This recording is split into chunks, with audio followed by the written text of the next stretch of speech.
আপনাদের সাথে শেয়ার করব লাউ দিয়ে মিট কারি রেসিপি। চলুন দেখে নিই আজকের রেসিপিটি।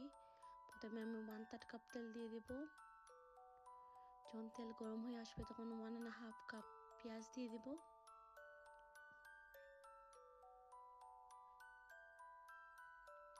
লবণ স্বাদ মতো দিয়ে ভালো করে পেঁয়াজের সাথে মিশিয়ে নেব। তারপর 1 চামচ রসুন, 1 চামচ আদা দিয়ে ভালো করে মিশিয়ে নেব। তারপর ঢাকনা দিয়ে ঢেকে 3 মিনিট রান্না করব। 3 মিনিট পর আমি এখন গরম মশলা দিয়ে দেব। দারচিনি, 2টা এলাচ, একটা তেজপাতা, 1/2 চামচ মেথি, 1 চামচ হলুদ দিয়ে ভালো করে মিশিয়ে নেব।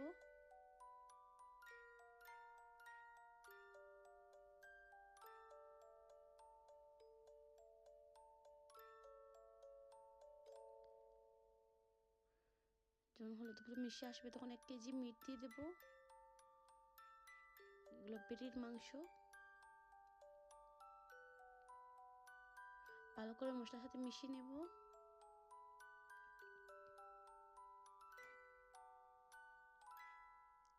তারপর ঢাকনা দিয়ে ঢেকে মিডিয়াম আঁচে 30 মিনিট রান্না করব।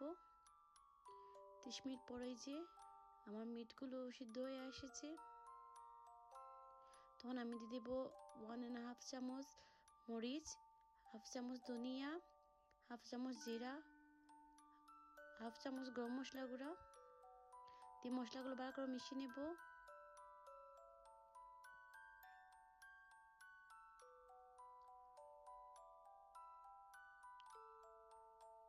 তারপর ঢাকনা দিয়ে ঢেকে আরো 10 মিনিট রান্না করব মশলা কষানোর জন্য। এই 10 মিনিট পর যখন মশলাগুলো কষিয়ে তেল উপরে আসবে তখন দিয়ে দেব লাউ। এখন আমি লাউকে ভালো করে মিটের সাথে মিশিয়ে নিব ভালো করে।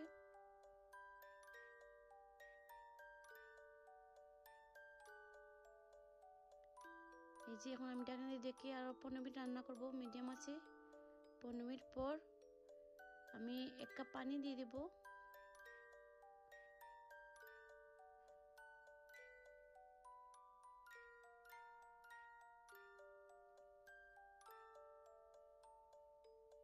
তারপর ঢাকনা দিয়ে ঢেকে আরো 10 মিনিট রান্না করব। 10 মিনিট পর যখন লাউ সিদ্ধ হয়ে আসবে তখন আমি দিয়ে দেব ধনিয়া পাতা। আজকের রেসিপিটি আপনাদের কাছে কেমন লাগলো অবশ্যই কমেন্ট করে জানাবেন। যদি ভিডিওটি ভালো লাগে তাহলে অবশ্যই লাইক কমেন্ট করবেন। ধন্যবাদ আমাকে সাপোর্ট করার জন্য।